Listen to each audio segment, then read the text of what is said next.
Hello, hello, hello, y bendición. Welcome to Pero Who Am I? A podcast about self discovery and the life of a modern day Latina with your host, Lisa Marie. Today's episode is sponsored by Zen Vela's Parade Candle. This 18-ounce candle features very colorful layers that are individually poured by hand. An ideal fragrance of creamy avocado and salty seaside notes with hints of fresh grapefruit and soft white rose. Please be sure to follow Zen Vela on IG to place your order. Link will be in the bio. So, before I get started on today's episode, I wanted to go ahead and give you guys a little bit of a life update, bring you in on what's been going on. As many of you know, I'm planning a wedding. On top of that, my anxiety has been through the roof lately with just so much going on. And it's not only the wedding, it's also the house buying. Um, it's just all very, very stressful. And then now my job is pulling us back into the office more and more. So it's, like, COVID is still out there, still worried about it. I had to put one of my kids back into brick and mortar. So I have one e-learner, two brick and mortar students. And it's just super, super stressful. So little update on the wedding. Found a venue. So that's been booked. That's official. I'm so excited. Unfortunately, I did have to cut some of my numbers from my guest list because of the COVID restrictions still in place. But I'm going to have my closest family and friends with me and the extended family and friends that unfortunately won't be able to make it. I think we're going to do like a little Zoom ceremony or something like that. I think that'll be really fun. Just so that those that want to participate or see it can. Um, I don't know. Tell me your thoughts. I was thinking about doing it also live on my Instagram page. I think that would be really cool. Or maybe sending out some invites for those that want to watch the wedding. I don't know. You let me know. Send me an email at perowhoami@gmail.com. But other than that, so the wedding venue is booked. Now it's down to finding food, finding a DJ, finding a photographer. I am literally down to, when you hear this episode, I am down to, let me see, 58 days before this ceremony happens, this wedding happens. And I'm so excited. My fiance is super excited. We're at a point where just, we're ready to be married.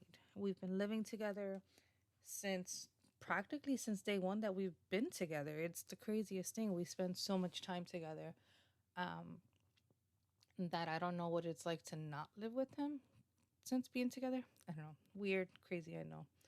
But so yeah, that's super excited. We're very happy to go ahead and get this process rolling.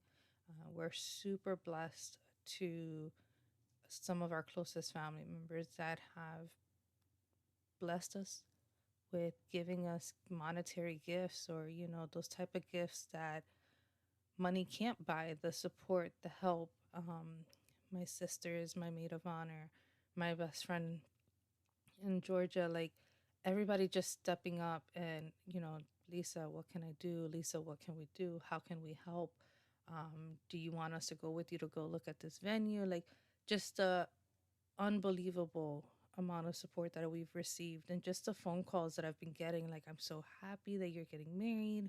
I'm so glad that COVID didn't take that away from you. Like, just those little things. And it means a lot to me. It means wonders. And you know, it's simple things, it's the little things. So I just wanted to open up today's episode with kind of giving you guys the good news. And so yeah, I just, wanted to let you guys know what's going on, open up with what I have been calling such a relief, such a load, a weight off my shoulders. And the other night, JR and I were laying in bed and we were talking about this wedding, and it was one of those conversations where I kind of felt like I was back against the wall. And it's not that, he was saying things like we couldn't do it or it wasn't going to happen.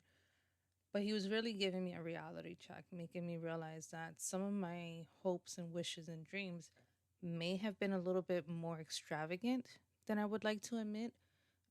Mainly because, we are in the process of buying a house. We're having a house built. So that kind of makes it very, very hard for us and very tight financially. And I'm not going to say that we're not struggling because, I mean, shit, things are tight. But we have been blessed to be able to maintain both of our full time jobs, not have our hours cut at all in any way. We were blessed to get approved for this house when, he came from a divorce. I came from being a single mother. Neither one of our credits were where it needed to be, but we did everything in our power together. And I think that's, been kind of an opener to me, an eye opener. So when we were having our conversation the other night, um, he basically was telling me, Lisa, at the end of the day, we have to just leave this in God's hand. We have done everything we can in our power, everything that we have been able to do physically, financially, mentally, like, even emotionally. It was just so draining, but we've done everything we can within our resources to not only build this house from the ground up, to get the finances, get the approval for it. But now we're also planning a wedding. And so, just trying not to get emotional. Um, I get emotional about it because at the end of the day, our relationship is very centered around God and our faith. And it's one of the things that attracted me to him from the beginning was his faith. And so he basically told me, Lisa, at this point, all we can do is leave it in God's hand. If it's his will, he will make a way for us to be able to celebrate the way we want to be able to celebrate in front of our family, in front of our friends. And I got to admit, I, Lord forgive me, but at that moment I casted doubt. I gave doubt and I was like, we're just going to have to draw this to a smaller scale. There's going to be immediate family only. I started telling him we should have just eloped when we went to Vegas and called it a day, but my 13-year-old would have flipped out on me if I got married without him there. That's my mama's boy. But at the end of the day, I had to I had to put my faith in God, and I had to thank him for the very many blessings he has given us up until this point. So lo and behold, when you put your faith into the Lord and you give him all of you, not just a part of you, not just a little bit, when you fully, truly believe with all your might that he will provide for you and that he will be there to help guide you along the way, things just, I'm not going to say magically because it's not magic, but things just fall into place. And we booked our venue officially today. Um, so that, just kind of lifts that huge weight off of our shoulder. And to be completely honest, I didn't think we would be able to find what we were looking for within the budget we needed to stay under. And,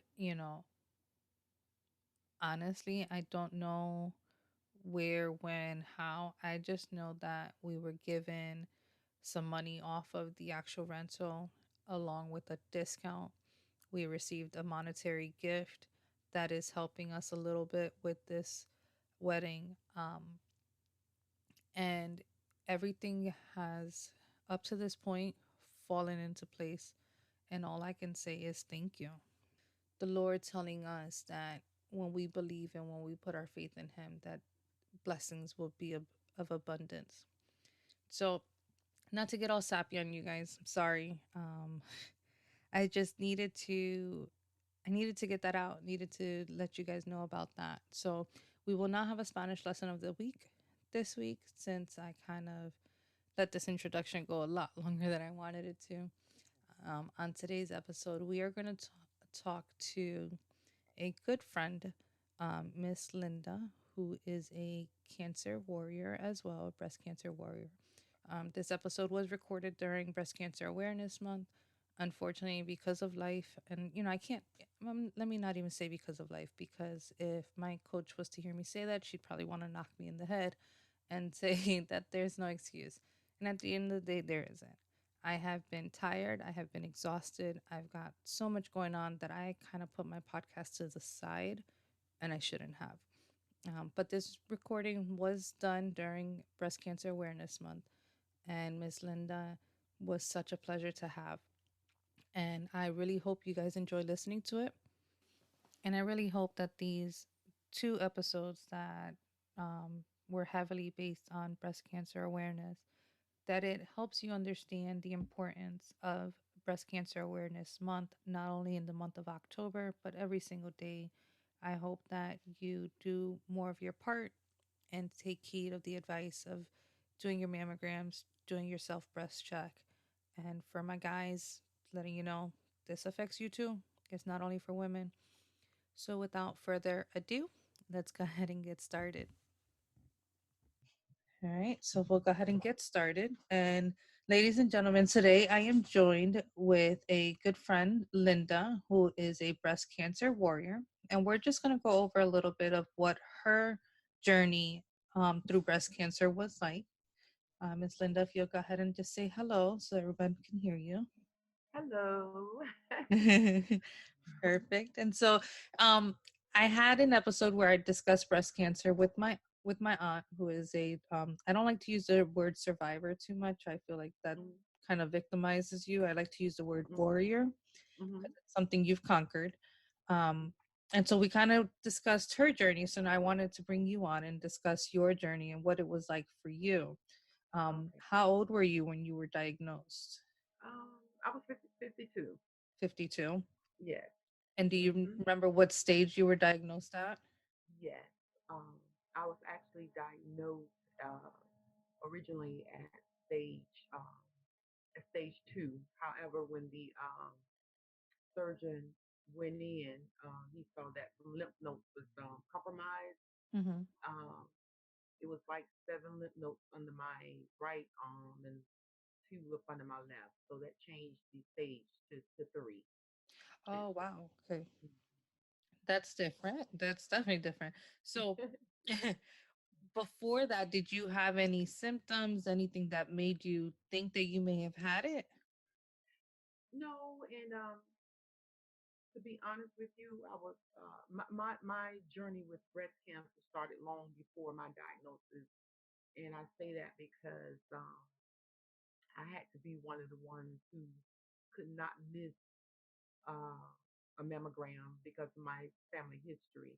Hmm. Um, my mom has six daughters, and five of us have actually been diagnosed with breast cancer. So prior to my diagnosis, I had already had three sisters that was diagnosed. So I made sure I never missed a mammogram, never missed a checkup or anything. And because my family history was so at risk, my mammograms went from being every year to every 6 months. So Oh, wow. kind of shocked when Yeah. I got the diagnosis because of the fact that I did not miss uh, my exams. However, I was aware of my breast based on me knowing what was going on with my one of my sisters who still is going through breast cancer. Mm. Okay. Wow, that gave me chills. Well, Yes, I'm one of five girls as well, so it's like, right. wow. Yes. Wow, So, mhm. that's I mean it's one of those things where you kind of knew what signs to look for, and then Right, right. you Mm. being a sister, you Yes, experience what they've gone through as well. right. Hmm. So when you found out, was it something that kind of shocked you, or it was like one of those things, okay, now what do I do? Yes, it like I say, it shocked me because I kept uh, relationship with not with my breast doctor. Mm-hmm. Unfortunately, my sisters was never up under a breast doctor. They just mainly went through their primary, but because I had fibrosis breast, um, and that was real important for me because the fact that I knew that I was dealing with special cysts that could Mm-hmm. eventually turn into cancer, but the key was just to stay on top of it. And I actually was diagnosed 4 months after I lost one of my sisters with breast cancer. She passed away in April of 2017, and I was diagnosed in July of 2017. Wow. And I have to admit I was afraid. That's part of being human. However, I didn't say why me. It was like now me, and what is it that I need to do? Uh, to survive. I was very shocked about the stage though. Being like I say, because of me being on top of it every year, I was very shocked about the stage that they caught it. Mhm. Wow. So I'm still my heart goes out to you to find out. So I mean, I really like your outlook of it, not why me, more as now me, and now you Mhm. have to fight this journey. Yeah. Um, what was your support network like at that time? Because just losing your sister is one thing, but now you've also are fighting yourself. Um. My biggest support was my entire family, but the immediate support and the strongest support was my son and my daughter. Oh wow, I don't think I could have gotten through it without them. Um, they cried a little bit, and because of our faith, my son got to the point where uh, I can't cry no more. It's fight time now. We got to do some serious praying. Mm-hmm. So that was my biggest supporter. Went to every treatment with me and tried basically like kick them out. Like, okay, I got this. That's The whole good. oncologist and the entire staff was so amazed that they were right there for me Hmm. every time. They took a pad in, asked the questions. Um, and the hardest part for me was one portion of my chemo was very that was it was some harsh chemo that I was taking, and like I say, without them, I don't think I would have gotten through it the way I did. So you did the chemo. Did you do radiation as well? Yes, I did the chemo, I did the radiation, and then I also did the surgery. I had a bilateral mistake. Okay. So I'm still kind of learning these terms. So during you do the chemo, then the surgery, then radiation, or was that? That was my treatment. Hmm. Other people that go through that, some of them will do the chemo and maybe the radiation and don't even have to have the Surgery. operation. So Hmm. it's whatever the treatment based on the type of cancer you have, the size of the mass, is what the team. And when I say the Hmm. team, it was a multidisciplinary team with the oncologist, the radiation person, the uh, primary doctor. Everybody was a part of the treatment. And so with the pathologists, they came up with what my treatment would be. So for Mm-hmm. the surgery, because me personally, I know that my breast is one of the things that I consider myself very intimate with. Mm-hmm. Um, the thought of losing them, I almost feel like I would be losing a part of my identity. Do you feel? Did you go through that as well? You know what? At first, I did because any woman that like you say with your breast being an intimate part and your sensuality and sexuality of being a woman. That's Hmm. something that you hold on to and proud of. Unfortunate for me, it really didn't matter to me. I was able to have my life, so that didn't bother me as much Hmm. as it would probably someone else. But I kind of like, oh God, um, people gonna look at me different because I Hmm. didn't get the implant. I Hmm. so I waited prostheses, and now I just go without them, Hmm. whatever. And so yeah, that that goes along with the territory when is taken off. It does. I Yeah. wouldn't I won't downplay it. It really bothered me, but I didn't let it get me down though. And I tell everybody now I don't miss them. They tend I to don't get in miss the way sometimes. Yeah, mm-hmm. no, with my aunt, that was one of the things that she said as well, that, Mm-hmm. she it was having breasts or having her life, and she, Right. your life is more important. Mm-hmm. That's just Right. aesthetics. Right. Right. So Mm-hmm. what were some of the things, aside from your kids being there for you, that kind of helped you get through this journey and, to Um, be where you're at today? my church family and also my sister who was diagnosed in 2009 and the type of breast cancer that she has. Mhm. Um, doctors say that it's uncurable.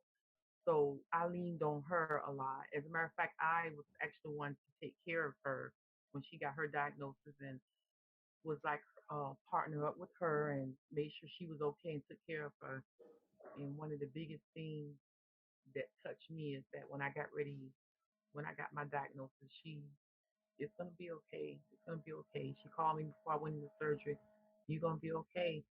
Um, she was diagnosed in 2009, and it's 2020, and she's still here. She's still going through treatment, but she's still here, and she's my Amen. real big support. Mhm. So just my faith and family really, and friends, close friends, um, helped me through it and got me through it. So, being as somebody that has had to not only, go through it, but you've been on the outside as well, as seeing others closer to you fighting as well, what advice would you give women that, it's not a family history, it's not something that they could ever imagine? What advice would you give to women? I would give advice to women to talk with their doctor and see if we can see if there's a way that the law can be changed or medical examination can be changed for a person to get uh, treated early, like we do our pap smears at an Mhm. early age. It needs to be detected and checked out earlier than the age that um, that they want you to wait. Um, know your body. If anything is different, it don't look right, don't feel right, chances are it's not right. Mhm. And don't be afraid to ask questions. Don't be afraid to get the awareness, to get the knowledge. You may just need it for another family member, but just be aware. We That's what separates us from the male species is that we have parts of our bodies that we have to take care of and notice. You know, so don't be afraid to touch, Mhm. search, and ask questions. And if you have a family history and one person is a history, don't look to say, wait, let me get two, three, four people. Yep. It's the history. Just talk to your doctor. Have that communication with your doctor. Watch your diet. Um, and just be aware. Get the knowledge. Yeah, no, I agree that I wish that they would change some of the laws, especially about insurance covering some of these Mm-hmm. testing. Because when I found out my aunt had breast cancer, I have a Mm-hmm. family history of different kinds of cancers. Mm-hmm. So I wanted to get the mammogram done, and they told me no, that I was too young. Right. Right. I was And like, I'm see that. 33 years old. Like, what is too young? So I just found out that my health insurance covers me now at 35. Right. So I'm like, I'm ready. Let's make this appointment And because we need to know early on. If it's something that we can prevent early, I'm all for it. it's so amazing now how things are too. Like had just one of us been diagnosed, it would have been hard for my nieces and my daughter to get checked out. But Mm-hmm. because so many, they're in their 30s, so their doctors were able to check. The insurance paid for them Mm-hmm. because they considered to be even higher risk. Yeah, my insurance wouldn't cover it. They would not do the mammogram. They wouldn't do the BRCA Mm-hmm. testing, which kind of Mm-hmm. tells Right. you if it Mm. if you have it in your Right. chromosomes. Yeah. My Yeah. They wouldn't cover it. They're like, no, it's an aunt. It's not like your mom or a sister. I'm Right. like, but it's Mm. still a family member. We share, the Right. same genetics. Right. And that's what happened with that's another thing that happened with me too because at the time when my sister that's who's still going through it now when she got diagnosed 2 3 weeks later my other sister um had did the BRCA test Hmm. and she tested positive for the gene. So she had a double mastectomy, and but she didn't have to go through the chemo, the cancer, chemo or the radiation or anything like that. She's ex-military, so they paid for it like right away. Hmm. And then when I got ready to do it, the BRCA, I was actually told that, which was so stupid, that because I did not share the same father as Hmm. my two sisters, that it didn't, I didn't need to take the test. I'm like, but we got the same mama. And it Right. was like, no, because y'all don't have the same mother and father. Which that I didn't understand. It doesn't make sense. Genetics are genetics. Doesn't Right? matter. Exactly. There's a Exactly. common sharing Right. somewhere along the line. Right. Right. Oh. No, I agree. The legalities and the doctors sometimes amaze me. And one of the things I was told was, "Oh, you're Hispanic women. Not many Hispanic women get cancer." And I'm like, "Says who? Where Says is there yeah. who Because that shows decides?" that African American and Hispanics are the highest, Right. cases. You know. I was I was like, I didn't realize there was segregation when it comes to Exactly. sickness. Like, Yes. but it's And breast crazy. cancer do not discriminate. It That's one of doesn't. the things I can actually say and give advice. It don't discriminate. One thing I learned in doing some of the behind the research was that it doesn't discriminate men or women. Men get Right. it just as Exactly. well, and Right. they're least likely to go get checked because they think, Yes. oh, that's only for women. Exactly. Yes. Because they even said for my son and my brothers and stuff to go to be tested, get checked out too. Of course, That's good. men is not like women. Mm-mm, they're They not have to going to. slap them in the face and say, before they, you know. You got to drag them to go. Yes. Yes. So now, do you consider yourself to be a survivor, or like, are you in remission? I I I consider myself to be a survivor. Hmm. I also go with the warrior, victorious and victory as well.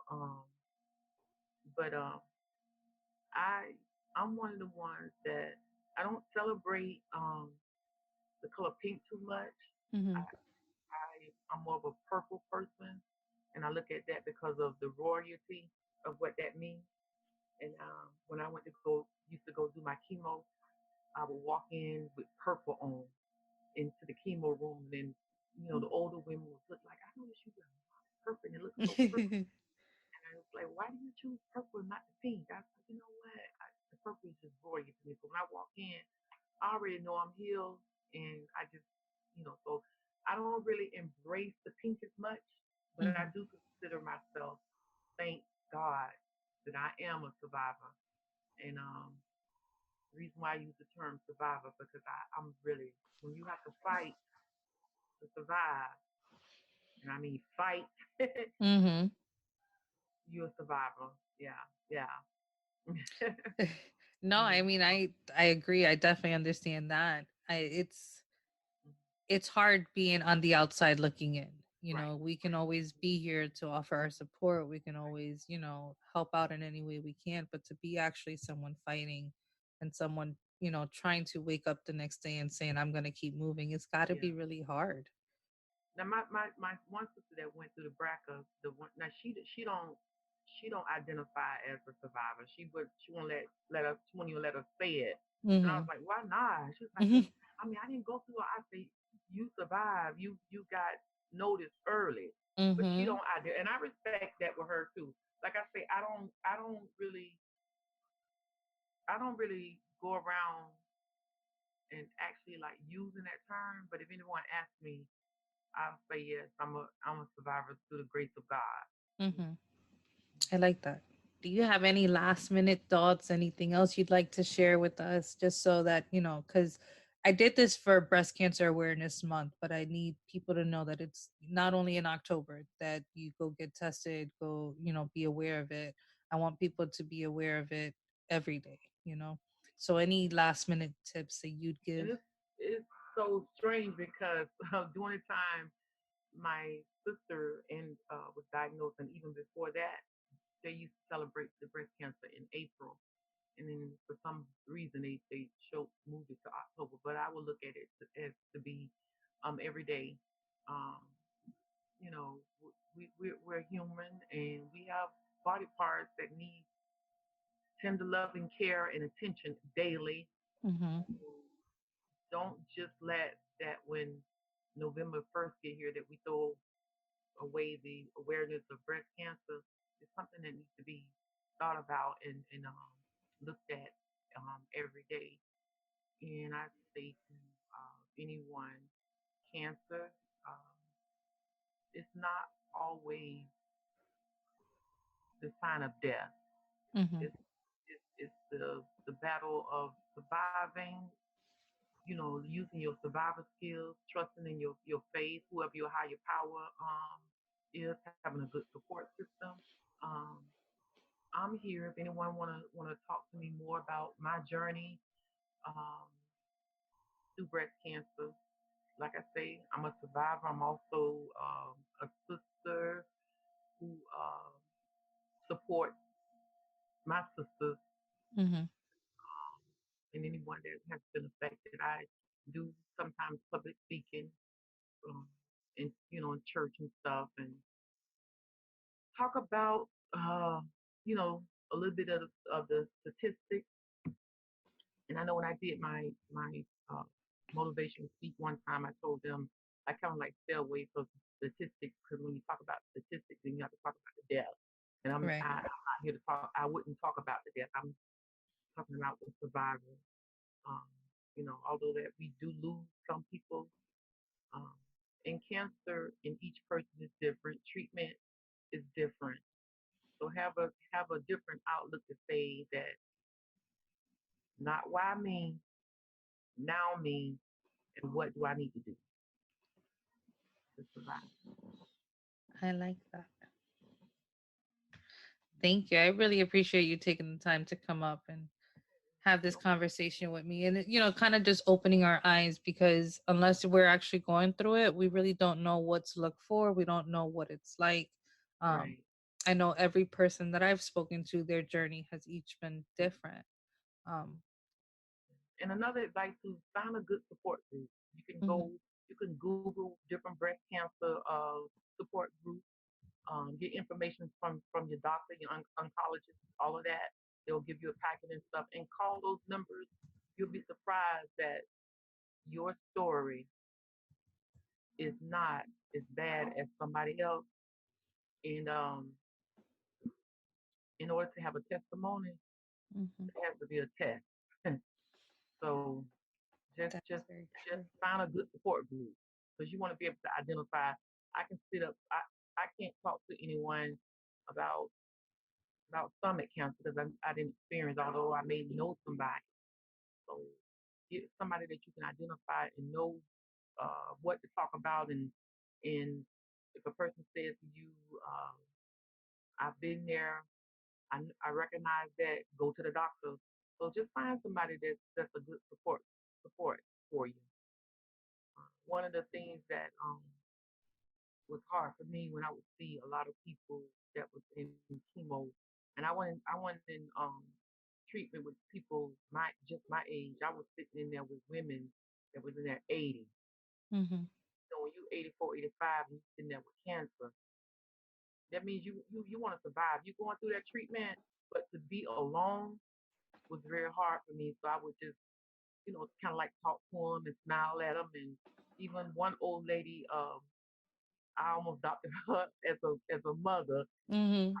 So sick, and she looked at me. She said, "You'll be okay." And I promise you, I saw my late mother. It's almost like my mom gave her that message for me. And I straightened up, and every day I would come, I would look for her, and she was right there just smiling. And so the day that she was able to ring that bell, oh, just tears of joy. And so the day that I got ready to ring that bell when chemo was over was just, oh, one of the most emotional moments of my life. I can imagine. You're making me Yes. emotional. Yes. Definitely because it's it's a sign of completion. You Yes. Yes. finished. Yes. Yes. Mhm. So that's definitely amazing. That's, it's like I said, it's one of those things that unless you're actually going through it, it's very hard to Right. explain. And that's one of the reasons why I Mhm. wanted to focus on breast cancer awareness for this month. Right. Mhm. I know it's a trending thing to do now for Mhm. October, but it's also something Yes. that we need to be more aware of. Right. Right. Mhm. So I'd want to thank you very much for sharing your Oh, story. you're I welcome. will link your Facebook in my description. So if anybody wants to reach out to Miss Linda, you're more than welcome to. Okay. Sure. Um, Sure. Other than that, thank you. I really appreciate you being on here. All right. You Thank take you. care of yourself and make sure you get checked as well often. I I am. I'm Okay. gonna set my appointment definitely. I mean, I've got now that I found out where Mhm. the insurance is covering it. I'm Right. telling Mhm. myself, I'm like, gotta make that appointment. Yeah. Okay, sweetie. Thank you.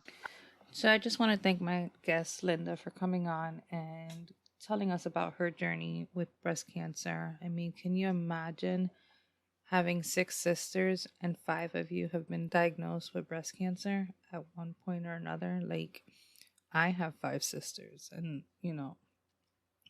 I just can't even imagine. So I want to thank her very much for coming on. Anyways, this week, I really don't have a pero seriously moment because it's just been such a good week. Like, things have been falling into place, like I said, about with the wedding. Um, the house process is moving along as best as it can. Starting to get a little bit anxious about that. So these next couple weeks, you guys will definitely hear a lot more about the wedding process just because it's 59 days away. What can I say? 59, 58. Yeah. It's coming up. So, you're going to hear about it. This podcast was about my journey through life, what I'm going through, what I've gone through, and just, a little bit of me, and hoping that, you can relate. If you don't, if you have a story that you'd like me to share and talk about, I'm open to it because, life is different for all of us. So, like I said, just send me an email. Tell me your thoughts, anything you'd like to share with my guests. If you're someone out there that has a story to tell, has a journey to tell, please send me an email. I'd love to have you as a guest. And that's going to bring me to my last segment of the show, and that is Palabras de la Semana. And this is where I end the show with a word, a quote, a Bible verse, just something that has helped me along the journey. And those of you who follow me on Instagram, and if you don't, it's better who am I underscore podcast. By the time this episode airs, you will have seen the posting on Instagram, and it is me just telling you that kindness is free. So the quote is, be kind to one another, tender-hearted, forgiving one another, as God in Christ forgave you. And this is Ephesians 4:32. And we're sitting in the middle of chaos. That's literally all I can say. This world, things that are going on right now, is just very, very chaotic. And being kind is free. Being kind to one another doesn't cost you anything. We don't necessarily have to agree on all matters. I mean, unless it's child rape, child pornography, racism. Yeah, I don't fucks with that. So, but we don't necessarily need to agree on everything. And it's okay to have your own opinions. But you don't need to be attacked, and you don't need to attack others because you don't agree with that. So just take a moment, be kind, do one kind thing to another. Um, and with that, I'm gonna let you guys go. Well, mi gente, that's all for this week. If you liked what you heard on this week's episode, please be sure to take a moment to rate and leave a review on Apple iTunes. And don't forget, while you're there, go ahead and hit the subscribe button so that you'll be notified when a new episode drops.